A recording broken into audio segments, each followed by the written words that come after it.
Sexual activity के दौरान जब पीनस सख्त नहीं होता या सही से खड़ा नहीं होता, उसको हम इरेक्टाइल डिस्फंक्शन या मर्दाना कमज़ोरी कहते हैं। इरेक्टाइल डिस्फंक्शन की काज़ेज़ बताने से पहले मैं आपको मैकेनिज़्म ऑफ इरेक्शन समझाना चाहूँगा।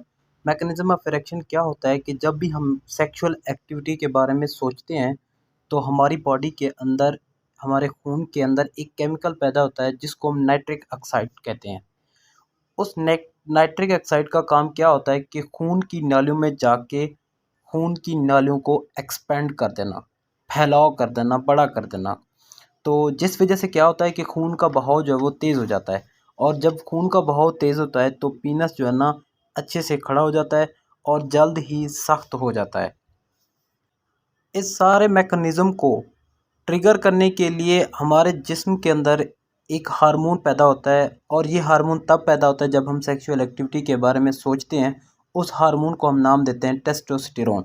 जब टेस्टोस्टेरोन पैदा होता है, ये बेसिकली क्या करता है, हमारे नाइट्रिक ऑक्साइड की प्रोडक्शन को बढ़ा देता है। जब नाइट्रिक ऑक्साइड की प्रोडक्शन ज़्यादा होती है तो ये खून की नालियों को बढ़ा देता है, फैलाव कर देता है उनका। जब खून की नालियों का फैलाव हो जाता है, एक्सपेंड हो जाती हैं, तो उसमें से ब्लड का फ्लो जो है ना वो ज़्यादा हो जाता है, जिसकी वजह से क्या होता है, हमारा पीनस जो है ना जल्दी खड़ा हो जाता है और सख्त भी हो जाता है। इरेक्टाइल डिस्फंक्शन के काजेज़ की बात की जाए तो उनमें सबसे पहले नंबर पे जो आती है वो है टेस्टोस्टेरोन का लेवल कम होना। जिस पर्सन के अंदर टेस्टोस्टेरोन का लेवल कम होगा, उसके अंदर इरेक्टाइल डिस्फंक्शन के चांसेस ज़्यादा होते हैं।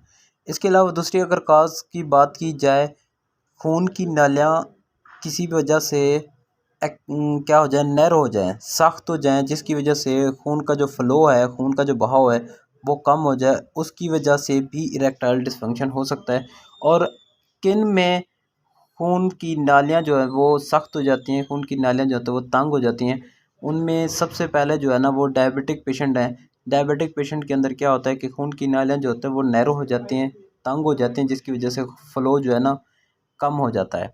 और इसी तरह हाइपरटेंशन के जो मरीज़ होते हैं, उनके अंदर भी खून का जो बहाव है वो कम हो जाता है, जिसकी वजह से इरेक्टाइल डिस्फंक्शन होने के चांसेस होते हैं। और इसी तरह तीसरी जो हम इसमें बात करना चाहें तो वो स्मोकिंग। जो पर्सन स्मोकिंग करता है तो उसकी वजह से भी इरेक्टाइल डिस्फंक्शन होने के चांसेस ज़्यादा होते हैं।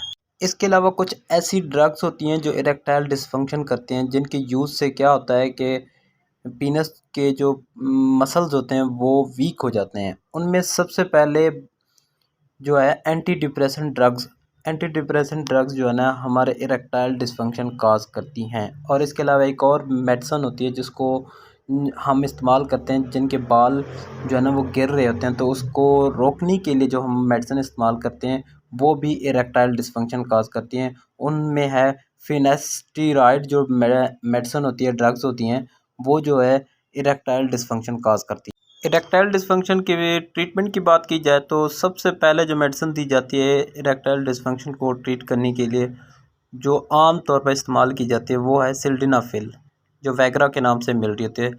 सिल्डेनाफिल बेसिकली क्या करती है, हमारे खून के अंदर नाइट्रिक ऑक्साइड की प्रोडक्शन को बढ़ा देती है। जब नाइट्रिक ऑक्साइड की प्रोडक्शन ज़्यादा हो जाती है तो उसकी वजह से क्या होता है कि खून की जो नालियाँ हैं वो एक्सपेंड हो जाती हैं, और जब खून की नालियाँ एक्सपेंड होती हैं तो ब्लड का जो फ़्लो है वो बढ़ जाता है पीनस की तरफ।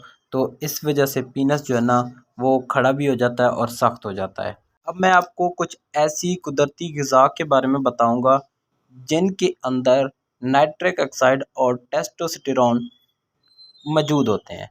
अब उनमें सबसे पहले नंबर पर जो आती है वो है प्याज का यूज़ करना। प्याज के अंदर नाइट्रिक ऑक्साइड की मिकदार होती है, जो क्या करती है, हमारे इरेक्टाइल डिस्फंक्शन को कम कर देती है। इसी तरह अनार हो गया, अनार भी नाइट्रिक ऑक्साइड और टेस्टोस्टेरोन पर मुश्तमिल होता है। इसके अलावा तीसरे नंबर पर अदरक होगी, सब्ज़ पत्ते वाली ग़िज़ा, कोई भी सब्ज़ी होगी सब्ज़ पत्ते वाली। जैतून का तेल हो गया, मछली, और ड्राई फ्रूट जिनको हम खुश्क मेवाजात कहते हैं। ये सारी ऐसी कुदरती ग़िज़ाएँ जिनके अंदर टेस्टोस्टेरोन और नाइट्रिक ऑक्साइड मौजूद होते हैं।